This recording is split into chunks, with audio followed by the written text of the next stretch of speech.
conversar sobre alguns aspectos assim muito interessantes, psicológicos e sociais da fake news, né? Como talvez como sintoma de algo muito maior.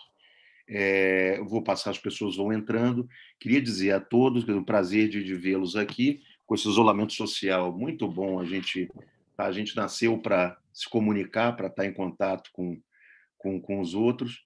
Num primeiro momento, podem usar o chat para fazer comentários ou perguntas. Num primeiro momento, não vamos abrir para perguntas, mas lá depois de 30, 35, 40 minutos, vamos tentar responder algumas, tá bom? Vou passar a bola aqui para o Eduardo, por favor, Eduardo, suas considerações. Vamos trocar uma bola aqui. Boa tarde, Aloysio.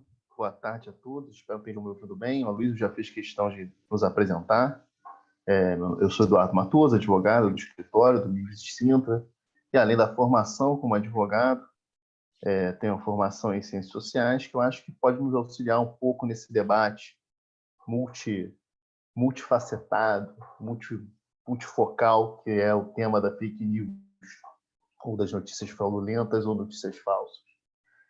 Eu penso, Luiz, que para a gente começar a nossa conversa, nós temos de refletir sobre o que distingue as fake news das mentiras que sempre contamos, né? Dessas mentiras que permearam diversos momentos históricos, eleições passadas, pandemias passadas.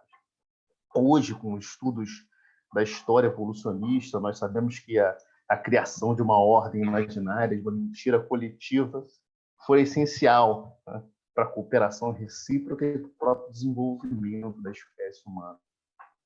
Mas há algo de novo, Luiz, que torna essas fake news um fenômeno muito peculiar. Não sei se você concorda comigo.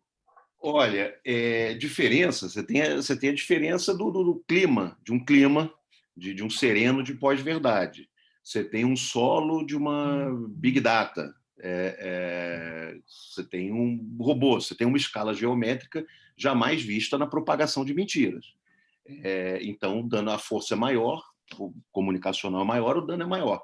Agora, mentira por mentira, quer dizer, ela acompanha, a mentira é muito anterior à rede social, muito anterior à internet, muito anterior à imprensa, muito anterior aos papiros.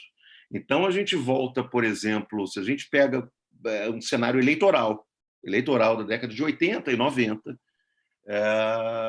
faz parte, talvez, do anedotário nacional, mas você encontra casos de eleições no interior ou não, de diversos estados da federação, do Nordeste, do Sudeste, em que, na verdade, a mentira era propagandeada não em verso e prosa, mas com combis e picapes com carros de som, falando que o candidato a prefeito foi preso no dia da eleição.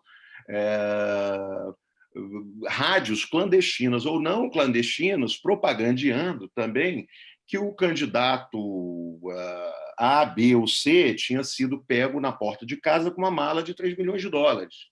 E aí, às vezes, o candidato, no dia da eleição, estava num recesso, num sítio distante, ele tinha que correr, alguém avisava, estão dizendo que você foi preso, que você foi pego sei lá, com dinheiro.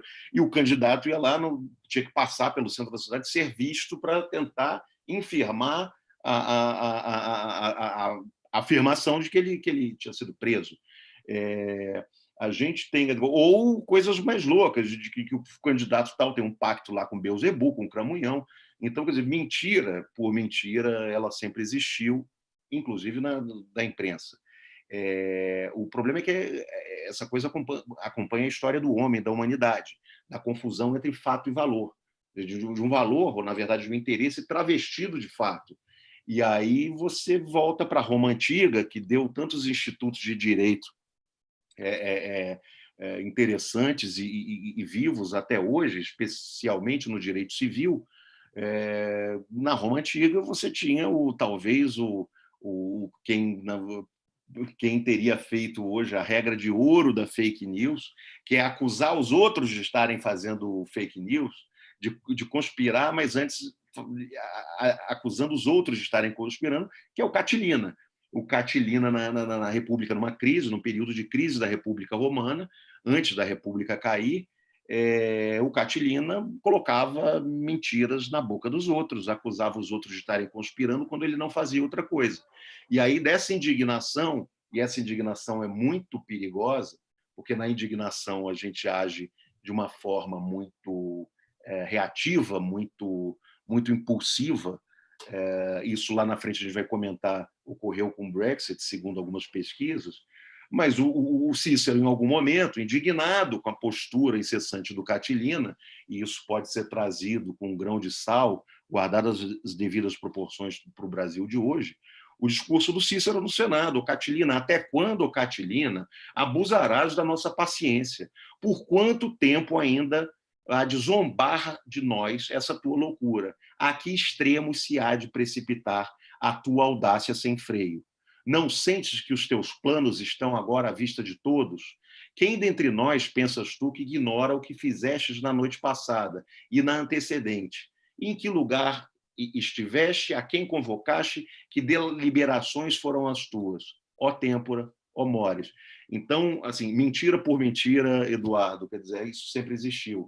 Só que a escala, o terreno, o solo onde cresce, onde a fake news cresce hoje é na verdade, de uma rede social, uma comunicação instantânea, uma big data, e num clima, num sereno aí de pós-verdade.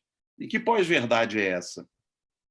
Pós-verdade, se a gente pegar, fazendo uma pausa aqui, pegar a teoria tridimensional do direito, do Miguel Reale, pai. Ele defendia, e outros antes dele, que, na verdade, a norma jurídica, eram fatos e valores que se consubstanciavam de alguma forma a ponto de produzir um comando, uma ordem jurídica. Se a gente transmutar isso, tirar a norma e colocar uma convicção pessoal, uma decisão, e ir para o plano subjetivo, o que a gente tem? Você tem fatos e valores, mas é como se hoje, na pós-verdade, os fatos tivessem nenhuma ou uma importância muito menor, porque prevalece para a formação da convicção e para a construção de um cenário, de uma percepção de realidade, os valores, as emoções e os interesses ou interesses que uma pessoa tenha. E aí a gente está falando como se fosse na escola, é como se o fato tivesse peso 1 e, na verdade, o valor tivesse peso 2. Vem essa charge aqui do Daniel Paes, argentino, e, na verdade, é aquela história, quando alguém recebe uma notícia, pode até desconfiar que seja mentirosa, mas se aquilo provoca indignação, mexe com o sistema límbico, afeta, provoca emoções e faz com que você, na verdade, tenda a reagir de um modo mais impulsivo, você vai compartilhar aquilo, você vai comentar aquilo, você vai curtir aquilo, dependendo da rede social em que você esteja. E, na verdade, olha, pode até não ser verdade. Aí citando Nelson Rodrigues, poxa, se a teoria não é comprovada pelos fatos, pior para os fatos. Como é que pode ser falso alguma coisa que é exatamente o que eu acho, o que eu penso? Então, essa pós-verdade tem a prevalência de valores e percepções. Mas, Eduardo, enfim, o assunto é tão vário, tão vasto, toque aí, diga, queria ouvir seu comentário, algum tema. Não, eu tendo a concordar absolutamente com a sua abordagem, Luiz, em especial com essa ligação que essas fake news, como fenômeno peculiar e contemporâneo, tem com algumas características da nossa época. Uma coisa que permite, eu chamo a atenção para 3 elementos em especial, e acredito que uma coisa é o meio pelo qual as fake news se propagam, que é a internet, e esse fenômeno está muito ligado a essa democratização e pulverização dos canais de comunicação, que é um fenômeno contemporâneo, que está ligado ao fim da hegemonia dos grandes meios de comunicação, dos oligopólios que a gente tinha 20 anos atrás. Hoje todo mundo produz e recebe conteúdo de diversos meios. O YouTube, por exemplo, que estamos fazendo isso hoje eu e você debatendo e amplificando com uma série de pessoas, seria inimaginável há 20 anos atrás. Claro. Um segundo fenômeno que também está relacionado com a democratização dos meios de comunicação é esse estado de cultura, essa pós-verdade, que foi designado em 2016 pelo dicionário da Universidade de Oxford, em que paixões e crenças têm mais relevância do que aquilo que a gente entendia como fato objetivo, a antiga verdade que a gente sempre buscou. Hoje isso está muito mais relacionado com aquilo que o filósofo francês, o Lyotard, vai chamar de a crise dos discursos dotados de pretensão de fornecer uma verdade definitiva sobre as coisas. Nós temos uma crise desses discursos e, a partir disso, temos uma individualização, uma afirmação pessoal desses indivíduos nas suas crenças e valores, que chega a esse ponto da charge anterior que nós vimos. A verdade não interessa mais, interessa que aquilo se coaduna muito com o que eu penso, com o que eu sinto. Essa facialização da vida política e do pensamento individual. E, nesse contexto, a supremacia autoritária desses valores individuais traz uma intolerância, uma intransigência, uma inflexibilidade nesse discurso. E é nesse contexto, penso eu, que florescem as fake news, esse fenômeno muito contemporâneo, que apelam intensamente a esse lado emocional fragilizado e fragmentado dos indivíduos pós-modernos, ao mesmo tempo em que se utiliza um instrumental extremamente sofisticado. E é esse instrumental, Luiz, que eu te pergunto, o que você acha dessa ciência sofisticada que existe por trás das fake news? Big data, algoritmos? Bom, a escala geométrica, com certeza. A questão de provocar emoção, quer dizer, eleições pretéritas e prévias à internet e redes sociais, também o voto sempre foi mobilizado por questões emocionais, de medo, esperança, de ódio, de raiva, de preconceito. Mas, falando em discursos e discursos, qual é a questão da Big Data? Qual é a grande... Quer dizer, como é que o Big Data, na verdade, suplanta em propaganda qualquer meio de marketing tradicional ou universal? O Big Data, com os seus algoritmos, ele percebe numa rede social o que a pessoa curte, o que ela compartilha, o que ela comenta, o que fica mais na frente da tela dela por mais tempo, que vídeos ela assiste até o fim, que personalidades públicas ela gosta e dá um like. E aí é o micro-targeting. E aí o algoritmo consegue, com a ajuda de robôs, mas também com a ajuda de pessoas engajadas ou contratadas para isso, tem um financiamento disso que está sendo investigado, seja na CPI das fake news, seja nos inquéritos no Supremo, que direto ou indiretamente abordam, estão investigando como se produz essa fake news e quem financia, quem paga essa conta, porque there is no free lunch, esse provérbio ele continua americano, em inglês continua atual, mas o que a gente tem no Big Data, pensemos numa eleição do Donald Trump em 2016, o que a Cambridge Analytica fez, ou pelo menos indiciariamente isso está mais do que demonstrado, o que a Cambridge Analytica fez, depois de uma experiência conservadora no Brexit e depois da eleição de um republicano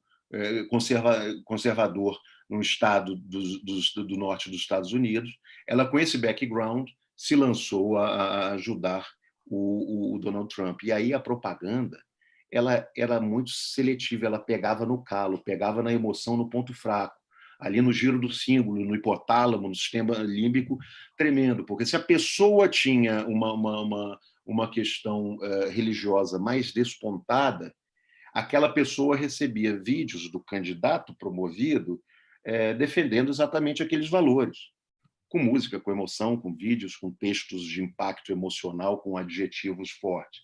Se a pessoa era mais preocupada com a questão do desemprego ou com alguma resistência à imigração, ela recebia um outro tipo de material relacionado à questão do emprego e a uma xenofobia. Mas se a pessoa estava só preocupada com o emprego, mas não tinha qualquer questão de imigração, ou porque fosse imigrante, ela já recebia outro tipo de coisa.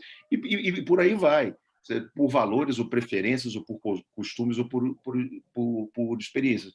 E isso da Big Data é uma covardia, porque sabem coisas que a gente nem sabe, que já não estão mais nem na nossa da nossa consciência. E é um laço, esse campo fértil, quer dizer, esse clima da pós-verdade numa base, num solo de Big Data e rede social, uma combinação de um poder de persuasão subliminar, subconsciente, enorme. Mas eu queria passar um pouco, adiantar um pouco o assunto, para falar e a fake news propriamente dita, que estrutura ela tem? Bom, a primeira regra de ouro é acusar a vítima, acusar o adversário, acusar quem se opõe a ela de estar fazendo fake news. Aí tem uma vantagem muito prática. Na pior, ou você fica com o monopólio da verdade, o fake newer, ou você, no mínimo, se legitima, é tudo uma questão de guerra de narrativas. Vamos ver quem tem mais likes, vamos ver quem tem mais garrafas para vender, quem alcança mais. E fica na emoção, e muito pouca razão ou nenhuma razão. Lembra sempre, a gente deve lembrar o Garcia Lorca, quando acaba a razão, começa o grito. Mas que estrutura é essa da fake news? Não existe uma só forma, existem várias, mas o que elas têm mais ou menos em comum bom, no Brasil, 90% ou mais pesquisas, né, indicam isso, vai pelo WhatsApp. O WhatsApp é uma rede, na verdade, um canal de comunicação direto, que é muito mais difícil de ser controlado do que o Facebook, seja pela criptografia, porque são grupos privados, é difícil, mais difícil do que um Facebook.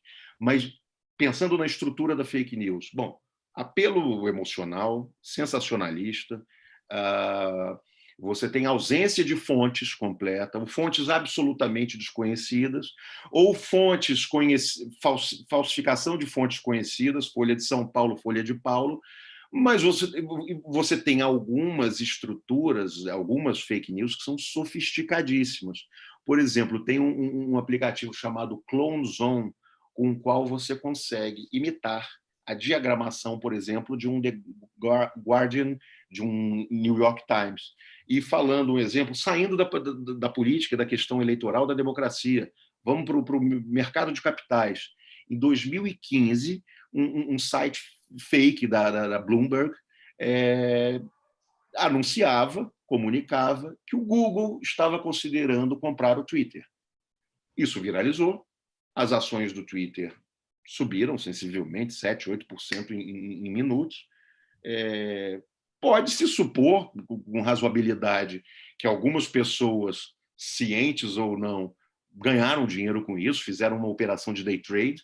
E quando o desmentido veio, o desmentido não tem a carga emocional, não tem o charme, não tem o poder de sedução da mentira. Né? Mark Twain, mentira dá a volta ao mundo, enquanto a verdade ainda calça os sapatos, como disse o professor Gustavo Birenboim numa apresentação sobre esse mesmo tema na quarta-feira na Emerge. Mas aonde a gente está perdido ou achado aqui?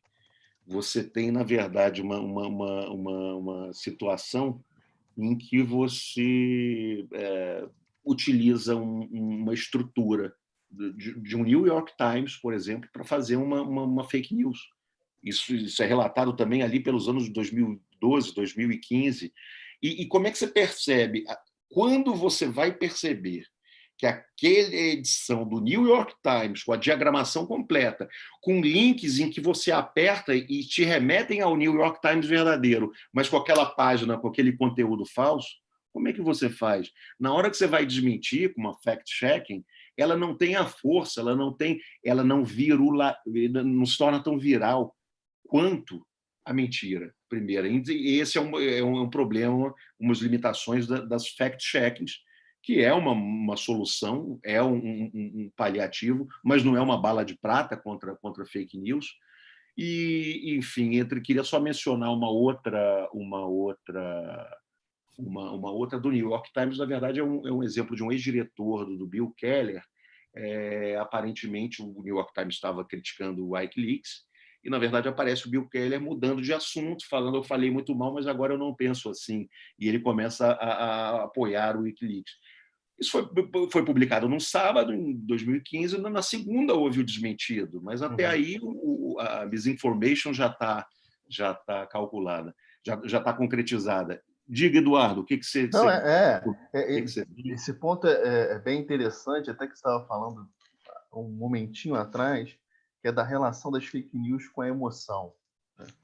E esse é um ponto central que preocupa muito quem está lidando com as eleições e com fake news e democracia. Inclusive, alguns autores lendo, a gente conversando até antes, uma hora antes da gente iniciar esse encontro, né, eu estava até comentando contigo, que as fake news são como uma punhalada, um punhal nas costas da democracia. Que alguns autores, como Habermas, John Dewey, pressupunham um cidadão racional e bem informado para tomar as decisões políticas corretas. E o que a fake news cria? Um cidadão altamente emotivo, quase que beirando o irracional e irrefletido, e totalmente desinformado. Né? E aí passa por um ponto, Luiz, que eu gostaria de tratar aqui um pouquinho, que é a preocupação que especificamente o Tribunal Superior Eleitoral vem tendo desde 2014. Em 2017, já fez uma resolução muito adequada para tentar regular as fake news como fenômeno em 2018, mas aprovou em dezembro de 2019, uma resolução nova, 23.610, em que 2 pontos chamaram a atenção foi a criação de uma norma específica, chamada até a desinformação no processo eleitoral, em que responsabiliza o candidato, a coligação e o partido por checar todas as notícias antes de compartilhar, ou seja, não vai ter mais aquela desculpa de que não foi terceiro que publicou, eu apenas compartilhei, enfim, disseminei um pouquinho aqui, mas não tinha certeza, me parecia verídico. Agora é obrigação de todos os candidatos, partidos ou coligações terem a máxima certeza do que vão publicar. E o segundo é a proibição ao impulsionamento, esse disparo de massa para controlar essa big data se movendo o tempo todo, esses robôs que você havia mencionado. E o ministro Luiz Roberto Barroso, recém-possado presidente do Tribunal Superior Eleitoral, deu uma entrevista recente em que ele se mostrou muito preocupado com o impacto das fake news. Ele faz essa aposta que você estava mencionando, que é um pouco dúbia, né? Ele faz essa aposta nas agências de fact-checking como um meio para a conscientização das pessoas e o desenvolvimento de informações de qualidade no meio público. E o ponto é, dá para apostar a integridade do processo democrático no papel que essas agências de fact-check exercerão? Qual é o limite de neutralidade e legitimidade delas? Eduardo, a mentira, né, ela às vezes se escuda na verdade. O vício se escora na virtude, porque, assim, na expressão do Carlos Aires Brito, né, que a liberdade de expressão é a expressão maior da liberdade. Esse é o problema, né? Quer dizer, não é bem um remédio, não, mas a dose. Qual é o limite de uma atuação do Tribunal Superior Eleitoral em combater a fake news? Qual é o limite a partir do qual ele estará não só combatendo a fake news, mas cerceando a liberdade de expressão? E você vai transferir isso para alguém, para um órgão governamental, para ele dizer e definir, dar a última palavra sobre o que seja verdade, o que seja mentira, tipo, né, raciocinando assim, de absurdo. Em 2018, pelo meio do ano, o ministro do Tribunal Superior Eleitoral aplicou pela primeira vez de forma concreta aquela resolução eleitoral de 2017, determinando a retirada do ar. E foi criticado por isso, porque não havia ainda, quer dizer, a certeza da falsidade, ou havia controvérsia, e você coloca um caso isolado, o sistema absorve. Mas e a liberdade da expressão, e a democracia? O problema aí, e aí tem essa, eu queria que você comentasse um pouco essa resolução de 2019, o que ela traz de novo, voltar a pincelar, porque assim, como é que um partido político, ou um candidato, ou uma coligação, ele será responsabilizado, ele não pode criar a fake news, mas ele também não pode circular, ele é obrigado a fazer um fact-checking. Se ele circular, partido, candidato e coligação, se circular, está sujeito a multa, está eventualmente uma ação criminal e, sobretudo, direito de resposta, que não é suficiente, mas já é um amortecimento aí do dano. qual é a situação? Do que a gente tá falando aqui? Qual é o limite disso? Tudo bem, e se o candidato não postar, mas ele tiver ali aqueles engajados, simpatizantes, cabos eleitorais, ainda que não filiados ao partido, circulando. Então, uma briga de gato e rato que você, na verdade, não tem. Solução para fake news, na verdade, vamos tocar essa bola mais na frente, a gente vai chegar na Finlândia, que é uma questão de educação de longo prazo, long time running. A gente pensa, mas que absurdo, mas como é que não resolve isso agora? Como é que você resolve o problema da fake news? Você vai colocar dar superpoderes para o Tribunal Superior Eleitoral sair tirando tudo do ar? Você vai, na verdade, confiar cegamente na esperança de que as empresas de fact-checking, eu acho que você podia até circular, compartilhar as mais conhecidas no Brasil e no mundo, ao que eu conheço, as mais que têm maior credibilidade aos fatos e a lupus ou aonde a gente pode chegar. A fact-checking ela não viraliza como a mentira. E ela pode ter o efeito rebote. Eu acho que o Facebook tentou, não sei se em 2016 ou 2017, tentou marcar algumas notícias como falsas. Só que isso tem dois problemas. Primeiro como não se consegue. Afirmar a verdade ou trabalhar com a verdade é muito mais trabalhoso do que com a mentira. Mentira é uma fábula, você inventa. Você pega um laço e com criatividade, você leva em frente. A verdade, não. E a verdade jornalística até um pouquinho mais digital do que a jurídica no processo contraditório amplo, mas a verdade de um jornalismo sério, de uma comunicação séria, ela dá trabalho, ela consome tempo. Você tem que checar fatos, checar fontes, confrontar fontes, ouvir as outras partes, ouvir um terceiros, uma agência reguladora.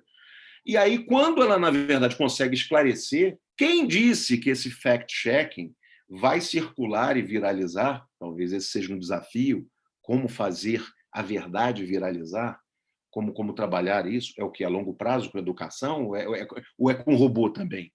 Tem uma série de questões éticas aí envolvidas, mas basicamente, quer dizer, instrumentos para neutralizar ou amortizar o impacto das fake news em danos ao consumidor, seja com sites falsos fazendo o phishing information do consumidor ou induzindo a erro, seja no mercado, a questão do mercado citada aqui do Google comprando o Twitter, que era uma notícia falsa, na pré-história da fake news, aquela notícia da Coreia do Sul em 2003 dizendo que o Bill Gates tinha sido assassinado, aí o mercado da Coreia do Sul cai, era falso, e nisso pessoas compraram, venderam, foram vendidas sem saber.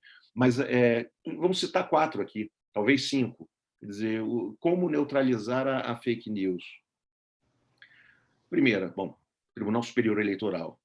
Ele pode. Em 2018, no segundo turno, fez um convênio com essas empresas de fact-checking, chegou a retirar algumas mentiras, alguns absurdos, especificamente, quer dizer, aquela coisa do kit gay, que era, na verdade, um livro em quadrinhos de um francês, com uma argumentista que, na verdade, ensinava crianças de 9 a 13 anos a questão do que é o amor, como é que os bebês são feitos, e, de repente, se atribuiu aquilo um valor de degradação moral ou sexualização precoce de crianças, de menores impúberes. Isso foi levado, né, à política de costumes para quem é mais conservador, pegou o voto ali.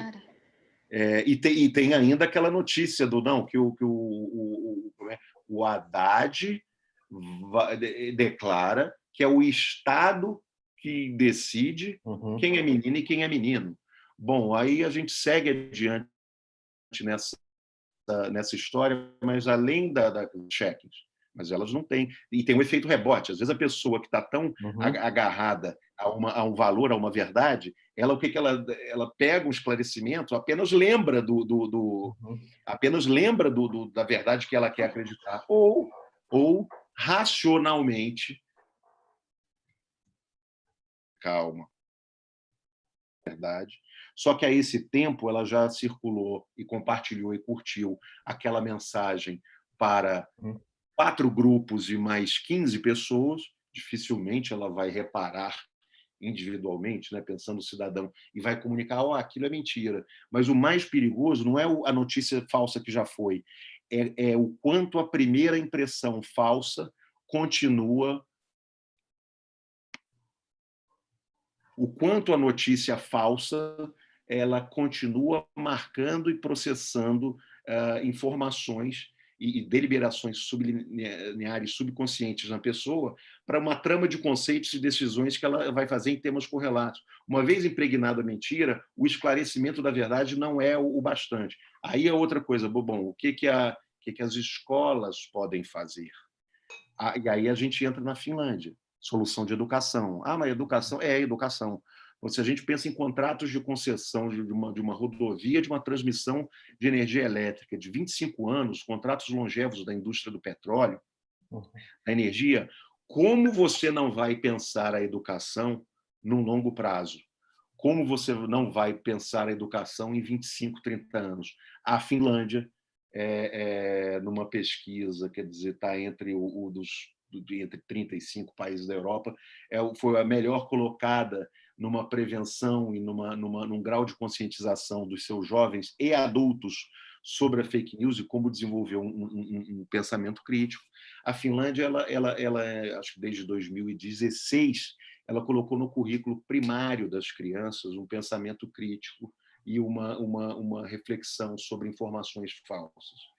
Quando a criança se torna adolescente e vai para o ensino médio, é um trabalho coletivo e multidisciplinar. Os professores de matemática ensinam aos jovens os fundamentos da estatística, mas mostram também como a estatística pode ser manipulada com a alteração de pequenos critérios para produzir sentidos, significados e revelar dados assim completamente díspares. Na aula de arte em computador, a manipulação de imagens, a colocação de imagens lado a lado, criam sentidos completamente diferentes. Nas aulas de história, são estudados cases e mais cases posteriores à internet ou anteriores à internet e redes sociais, de propagandas mentirosas que causaram muita destruição no mundo. Uma da propaganda do Goebbels, do chefe da propaganda nazista, e vários outros casos. E na gramática, o trabalho com a linguagem, de como diferentes linguagens podem parecer que você está querendo ser compreensivo quando você está diminuindo alguém. Bom, de tudo isso, agora, talvez o mais importante a curto prazo, na verdade, uma campanha de reflexão pessoal de cada um, e aí de cada um de nós, porque quando a gente recebe uma notícia falsa, mas que agrada ao que a gente acredita, nossa probabilidade é soltar aquilo para frente, mas alguém está ganhando dinheiro com isso. There is no free lunch. Existe um financiamento que está sendo investigado, de toda essa indústria de fake news, com robôs e com pessoas contratadas ou simplesmente engajadas por ideologia, e eu acho que o mais importante disso é tentar resistir pelo menos por 30 segundos a não repassar uma notícia, porque a remuneração, não do robô, mas da pessoa que está por trás da criação do fake news, isso não é diferente nas redes sociais, a questão da monetização da popularidade de uma notícia ou de uma pessoa que é digital influencer, ela, na verdade, ela tem essa característica de ser remunerada pela quantidade de likes e compartilhamentos. Então, se a gente puder, pelo menos, segurar 30 segundos o impulso, o ímpeto daquela indignação, quando alguém notar a respiração mais curta, desconfia. Ansiedade. Tem alguma coisa errada. Passo a bola a você, Eduardo. Já. Vamos lá. Eu não sei se o César está nos escutando. Só fazer um comentário, desculpa que invadi a sua fala, me Claro, perdoa, mas quer dizer que, enfim, no escritório é interessante, a gente tem uma formação, uma característica multidisciplinar.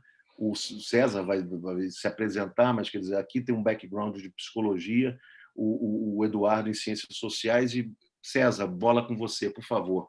Seja muito bem-vindo. Obrigado, Luiz, Eduardo. Eu queria agradecer a oportunidade de vocês aí, queria estender meus cumprimentos a todos os demais que participam dessa live aqui. É um prazer recebê-los todos, né? Fiquei muito esclarecido assim, com os apontamentos de vocês. Eu acho que é um tema que transcende a esfera jurídica, né? Ele chega numa questão social, política muito séria, muito complicada nos nossos dias atuais, né? Por conta exatamente dessa propagação e dessa capilaridade de informações que atingem agora todos os setores, todas as pessoas, né? Eu não sei qual é o percentual agora no Brasil, mas acho que diria que mais de 80% da população tem acesso a algum celular ou alguma coisa do gênero, e agora com a popularização, feliz popularização e acesso das pessoas à rede de dados de telefonia, também a gente consegue ter uma maior capilaridade, né? A questão é como que a gente usa essa capilaridade, se de uma forma positiva ou negativa, né? Eu acho que assim no aspecto econômico, né, que é um pouco mais da minha área de atuação, fora a área jurídica, né, eu lembrei de dois casos que eu achei que foram bastante emblemáticos nessa questão da fake news, né? O Aloysio falou da questão do Google e do Twitter, né, dessa em verdade, desse fake news falando sobre uma possível proposta de compra e venda. E eu me lembrei de dois eventos. Sim, teve em 2013, hackearam um Twitter de um jornal norte-americano e colocaram uma informação de que existia a possibilidade, que, na verdade, que teve uma ameaça bomba na Casa Branca e que o presidente Barack Obama tinha sido atingido por estilhaços, né? E só esse fato, essa divulgação aí, na verdade, não foi uma fake news, era uma fake news, mas utilizando um veículo oficial que tinha sido hackeado, a Bolsa norte-americana caiu em 0,9%, o que significa um prejuízo de 130 bilhões de dólares. Então, um tipo de informação equivocada gera um efeito assim, nefasto para fins de economia e etc. E, claro, temos os aproveitadores de plantão, né? Isso não é um dado aleatório ou uma situação, uma mera brincadeira, né? Tem alguém maquinando isso, mexendo nos fantoches com relação a esse aspecto, né? E agora também em 2018, mais recentemente, o Donald Trump fez uma afirmação dizendo que a Amazon usava de práticas desleais para superar os serviços postais norte-americanos, né? E isso gerou uma queda de 7% da cotação da Amazon, um prejuízo de 50 bilhões de dólares. Isso, claro que depois a frente foi desmentida, teve um acerto de contas e, claro que teve o escalonamento de volta para cima, mas nesse meio tempo, quem foram os aproveitadores? Quem aproveitou essa queda substancial, fez aquisição de novas ações, teve um maior controle acionário, ou que praticou algum tipo de compra e venda para ganhar um pouco mais de poder político e econômico sobre essas empresas, né? Então, a gente está trabalhando, na verdade, com situações que, de fato, são muito antigas, né? A gente vê a CVM, por exemplo, trabalhando com questões de fato relevante, a importância da divulgação de fatos relevantes, que sejam realizados pelos meios oficiais, justamente para evitar que exista essa prática deletéria no circuito normal da vida das empresas e que gerem a instabilidade, mais do que instabilidade, insegurança jurídica e econômica, né? Então, a divulgação de fatos relevantes é importantíssima exatamente nesse aspecto pedagógico e preparatório ou protetivo de fake news, né? Agora, uma grande empresa não pode certamente divulgar uma notinha, uma pequena nota, ou um comentário en passant sobre um evento, uma possibilidade de compra e venda, ou de uma aquisição de uma subsidiária, ou de uma venda de subsidiária, sem que seja regulada pela CVM. É importante que a gente tenha critérios, e aí os meios, de fato, vamos ter que estudar e verificar quais são os mais adequados, mas a CVM faz, por exemplo, faz uma tentativa desse controle de fake news, que vai, claro, não é possível controlar todos os atos, né? Mas que ela tenta regular de uma certa medida para que garantir que se eu receber uma mensagem no WhatsApp agora dizendo que, olha, parece que a Google vai comprar o Facebook, e aí, opa, não, espera aí, se tivesse alguma coisa desse gênero, teria que ter tido um fato relevante e vamos esperar isso, né? E aí, nesse aspecto, também é importante a gente pensar nas irracionalidades do mercado econômico, né? Existe uma máxima de que o mercado, que a economia se trabalha com racionalmente, né? Mas nós sabemos que as pessoas, grande parte da população, ou até mesmo nós mesmos, nós também trabalhamos na base da irracionalidade. É o efeito Halo, do Daniel Kahneman, que ele fala, na verdade, do efeito de manada. Se eu vejo todo mundo se comportando numa situação, num caminho, eu acho que essas pessoas devem ter uma informação mais importante, uma informação mais precisa que a minha, e eu também caminho nessa mesma direção. E aí existem as irracionalidades do mercado econômico que, na verdade, se tornam sistemas e metodologias de entendimento. Então, acho que assim, temos muitas áreas para conversar sobre, né? Mas acho que se eu pudesse dar algum tipo de input aí nessa conversa de vocês, né? Sociológica, psicológica, seriam esses 2 ou 3 temas que eu mencionei. Obrigado, Luísa. Nada, obrigado você, muito interessante. César tem um mestrado em economia empresarial, sempre bom aprender e discutir, mas o que você está falando, César, aí lembra o seguinte, de novo, a questão da, quer dizer, da liberdade de expressão, né? Porque, nossa, é complicado isso. Você pega, por exemplo, a educação da Finlândia, a atitude de um Tribunal Superior Eleitoral, uma autorregulação do mercado, na verdade, das mídias, das empresas de mídias sociais, como o Google, Twitter, Facebook, aí incluído o WhatsApp, que é o mais difícil de todo, de você, de alguma forma, detectar esse fenômeno, porque são informações criptografadas.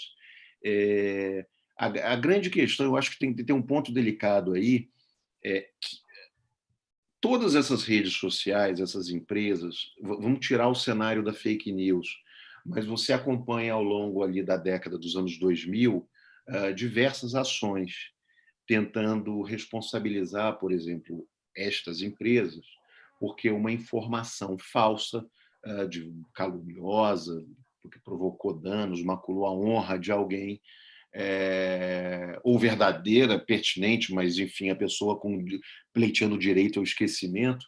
Você houve primeiro uma tentativa de responsabilização dessas plataformas que se defendiam dizendo: eu não produzo esse conteúdo, eu sou uma plataforma e que eu garanto, eu propulsiono a liberdade de expressão e de comunicação.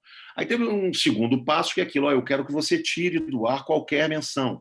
E aí a empresa se defendia: olha, se tiver uma liminar, eu tiro, mas você tem que me indicar a URL, o endereço, a página, não tem condições de retirar nessa miríade de pesquisas.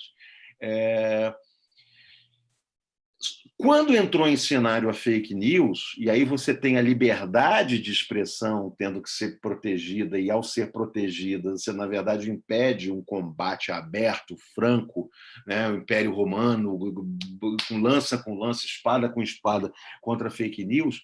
Quando isso acontece, chega um ponto que as fake news, e aí eu estou falando do referendo do Brexit, da campanha do Trump, aqui no Brasil, possível, tem indícios suficientes para isso, há investigações em curso, vamos aguardar, mas quando você chega nesse ponto,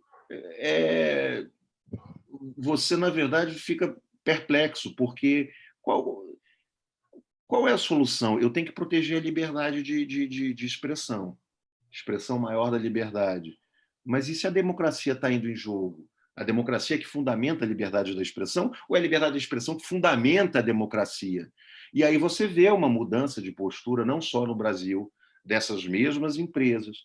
E aí você vê, por exemplo, o WhatsApp nos limitando. Você quer mandar um vídeo interessante de música, inocente, isso só consegue mandar para 1 ou para 5 pessoas, dependendo do quanto essa mensagem já se propagou. E aí você tem notícias de que alguns seguidores do governo atual, do presidente atual, estão migrando para o Telegram.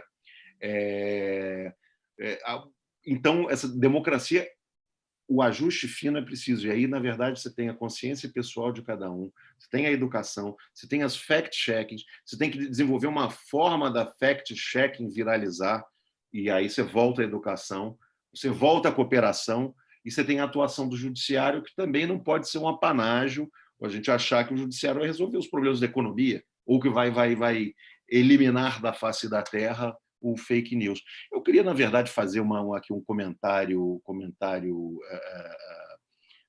final. Eu recebi, enquanto eu estava convidando todos aqui, amigos, conhecidos e colegas, para essa conversa, eu entrei em contato com um antigo aluno meu, Ítalo Pires, meu aluno na UERJ, na Universidade Estadual do Rio de Janeiro, 2006, 2007, e aí ele me mandou assim 2 frases que me acabaram me levando, antitéticas, que me lembraram uma terceira do professor Luiz Roberto Barroso, hoje ministro do Supremo, mas manda pelo WhatsApp o Ítalo Pires, e eu queria dizer, Ítalo, não sou tão pessimista quanto José Saramago, mas vem a frase assim: o tempo das verdades plurais acabou. Vivemos no tempo da mentira universal. Nunca se mentiu tanto. Vivemos mentira todos os dias.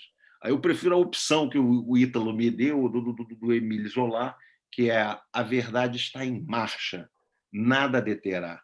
Eu tenho uma utopia da gente acreditar que está em marcha, essa marcha pode ser lenta, pode ser paulatina, esperamos que um dia seja inexorável, isso faz, né? A vida segue o seu rumo. Mas eu, pensando nessas 2 frases do aluno, mas hoje colega e amigo, eu me lembro de uma aula do professor Luiz Roberto Barroso, em que a gente discutiu muito aquela questão daquelas ponderações e daqueles conflitos entre princípios constitucionais para regular uma determinada situação. E aí você tem, quer dizer, né, de um lado a liberdade de expressão, do outro a privacidade, a liberdade econômica, a intervenção no Estado, e a propriedade, a função social da propriedade. A aula foi densa, foi muito legal, e na saída eu comentei com o professor, eu falo, nossa, professor, às vezes é difícil a gente saber onde está a moradia da verdade. E a resposta do professor ali, cruzando a porta, olha, às vezes a verdade tem várias moradias e elas podem ser legítimas. E eu queria, na verdade, dizer, agradecer a todos. A gente fica... Obrigado, Eduardo, obrigado, César, meus companheiros e colegas de escritório, irmãos de profissão e de vida, Guilherme Domingues, André Sintra, Carlos Lins e Silva, o Pedro Nunes, a Paula, Gisela, Marli, Hortência, João Paulo, Daniela. Obrigado a todos que estão aqui. A gente está numa solidão e manter o contato é muito legal. E eu queria assim voltar a sair, na verdade, do fake news e entrar um pouco no clima da pós-verdade, e no sereno da pós-verdade, que representa um pouco os nossos dias. Eu queria pedir licença a vocês, alguns conhecem, eu cometo poesias desde 7 anos de idade, eu não sabia, mas ontem, preparando as anotações para conversar com vocês, eu vi que eu tenho um poema que eu acho que eu estava falando da pós-verdade e não sabia. O inconsciente trabalha e trabalha muito. Pedi licença aqui para ler e declamar para vocês. Epicentro. Todo fato quer o abrigo de uma versão, assim como o falatório quer a briga antes de pedir a separação. Todo fato morre de medo de andar nu de opinião. Os fatos têm a estranha mania de se vestirem com o manto de um enigma dogmático, bordando motivos de sobra para não dar explicação. Fatos andam meio de banda e não se convencem do que são. Na fome de vida que o vinho não mata, os fatos tomam as rédeas pela contramão. Fato é aquilo que não conseguimos deixar de ser, querendo ou não. Os fatos não confiam nas teorias, acham bobos os teoremas e não dão bola para a conspiração. Ato é o fato com nome próprio, um sujeito predicando coito no ventre sem véu da vida, para dar à luz uma nova versão. É o garfo no prato, é a faca no peito, é a colher de feijão. Na mesa de um bar, o fato é o cara que bebe e não paga. Conta os segredos de todos. De si, só canta o que cala. O fato se compra à vista. A gente se vende à prestação. A vida do fato é de graça. A nossa não. O epicentro do problema está na periferia da solução. No estalo do forno a lenha, o fato é assado na vida, como a verdade fervida pela sua própria versão. Meus amigos, meus colegas, muito obrigado assim pela audiência, pela atenção, por esse contato. Espero estar com vocês mais vezes, da próxima vez, mais ouvindo do que falando, que a gente tem duas orelhas e uma boca só. E queria, a gente já, na verdade, já passou de 1 hora, e eu fico pensando aqui, abrir para alguém fazer alguma pergunta, ficamos à disposição. E queria, na verdade, agradecer a todos vocês nessa quarentena forçada, dessa crise pandêmica. A gente fica com saudade de se comunicar com o mundo. Saudade danada de vocês. Vamos aqui, Luiz, abrir rapidinho para umas 2 ou 3 perguntas. Claro. Começar com uma da Gabriela Muradas, em que ela toca lá para o nosso início de conversa, que é a questão de definir o que é fake news ou não. Vocês acreditam que uma mentira particular de pouca propagação pode ser entendida como fake news? Qual é a medida da fake news? Mentiras sinceras me interessam, né? O Agenor Miranda, o Cazuza, quer dizer, deixe que uma mentira, quer dizer, diga respeito a você. O problema é quando essa mentira, se ela te colocar a sua saúde em risco. E aí a gente pensa assim na questão da vacinação, mas não só colocar em risco, mas que você ainda propagar uma doença, você já sai de um plano pessoal e vai para um plano social e coletivo, que aí aqueles princípios constitucionais vão colidir, mas tem uma proteção à vida, à saúde aí que precisa prevalecer. Mentiras sinceras me interessam, se isso é algo do foro íntimo, que dano nenhum, acho que tem a liberdade pessoal, emocional, sexual de cada um, deve aí prevalecer. Enfim, a observação que eu tenho. Mais alguma Tem uma sugestão? pergunta aqui do Pedro Nunes, especificamente sobre o processo eleitoral, né? Vocês acham que quem propaga fake news sai vencedor? O crime compensa no contexto de um processo eleitoral? Parece que tem... Por hora, sim, né?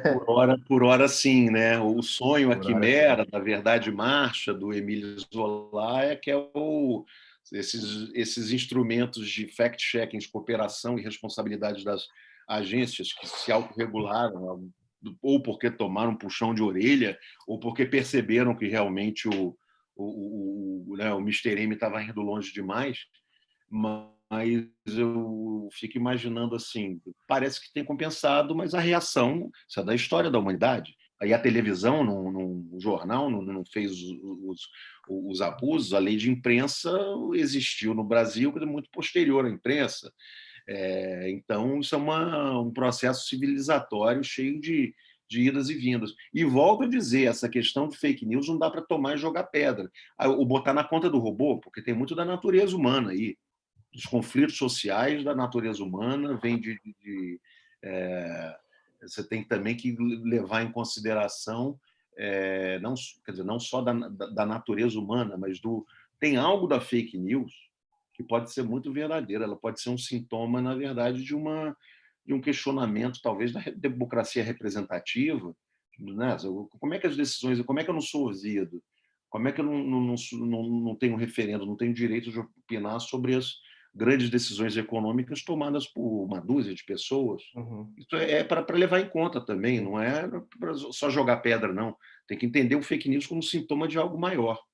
Sim, e assim, como todo fenômeno social e tecnológico novo, eu lembro também aqui, Aloysio, quando a televisão entrou nos debates políticos, da eleição americana do Nixon e Kennedy, em que o Kennedy se aproveitou imensamente daquele trato televisivo novo de um jovem, um rapaz bonito, vistoso, e Nixon, alguém acanhado, já com mais idade, e aquela mediação tecnológica foi resolvida por regulação, para você conferir igualdade aos candidatos, mas também os próprios candidatos se adaptaram àquela realidade, né?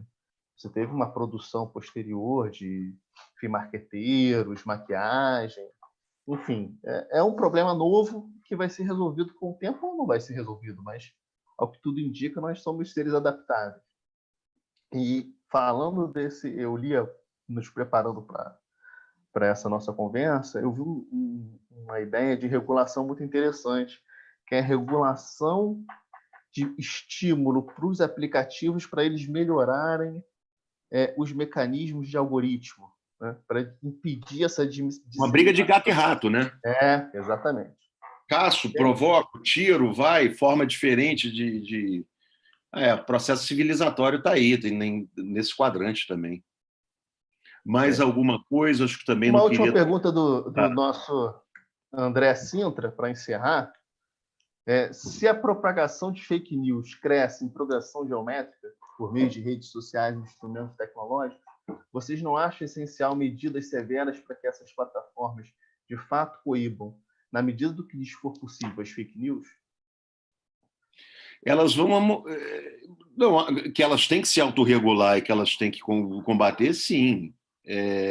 O problema aí não é o remédio, é a dose, é o ajuste fino da dose. E a gente vê, está falando de fake news, tem uma questão de saúde que é importante. Não estou falando só da vacina, não, mas aquele exemplo lá que você mencionou, Eduardo, quer dizer, né, daquele tweet mostrando estão enterrando pessoas com caixões vazios. E aí os familiares lá foram abrir os caixões para ver se era verdade ou mentira, queriam ver o ente querido pela última vez e se contaminaram. Tem uma questão de saúde pública. Não, o que eu acho, André, que tem que combater. O problema, o limite disso é quando você, na verdade, imagina você deslocar isso para um órgão que vai ficar este órgão encarregado de dizer o que é verdade, o que é mentira, com o monopólio da verdade. Aí é o fim, aí é pior, a emenda sai pior que o soneto. E isso pode acontecer até no cenário da justiça, se a própria justiça não tiver uma autocontenção desse combate. Não tem jeito, a fake news, ela voluntária ou involuntariamente, a liberdade de expressão, ela em parte protege, sem querer, mas isso faz parte da regra do jogo democrático. O problema é quando essa liberdade de expressão é atravessada e a própria democracia é colocada em jogo, e por isso essa autorregulação, por isso essa educação da qual a Finlândia é exemplo. Aliás, a Finlândia tem dado aula sobre educação há muito tempo. Não sei se no momento, no atual quadra, você tem um cenário favorável que a interlocução deveria ser feita para levar isso adiante com a nossa educação hoje. Mas, enfim, olha, que bom, eu estou vendo vários rostos aqui, enfim, conhecidos, saudades de vocês, saudades da família, de amigos, da Maria, minha filha, que está me assistindo, está em dúvida entre jornalismo e direito, duas faculdades, a partir do direito, profissões muito bonitas que podem sair daí, como jornalismo. Queria deixar aqui um abraço saudoso para todo mundo. Eduardo, obrigado. César, meus companheiros aí de luta e vida do escritório, e todos vocês que abriram assim o tempo para nos ouvir. Um abraço a todos, bom final de semana. Tá bom? Um abraço. Um abraço, gente.